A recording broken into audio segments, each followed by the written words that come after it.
สวัสดีจ้าสวัสดีท่านผู้ชมทุกท่านนี่เป็นผลการออกรางวัลหวยลาวพัฒนาประจำวันที่25มิถุนายน2569รางวัลเลข2ตัวรางเลขที่ออก9191รางวัลเลข2ตัวบนเลขที่ออก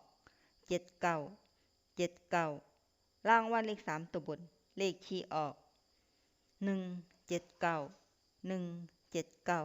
รางวัลเลข6ตัวเลขที่ออก529179529179นี่ก็เป็นผลออกรางวัลหวยลาวพัฒนาประจำวันที่25มิถุนายน2569ขอให้โชคดีมีชัยถูกหวยลาวพัฒนาได้รับเงินกันทุกคนด้วยจ้าฝากไว้ในได้จ้าSubscribeกดติดตามและเป็นกำลังใจขอขอบคุณทุกท่านที่เข้ามารับชมและรับฟังแล้วมาพบกันใหม่ในผลการออกหวยลาว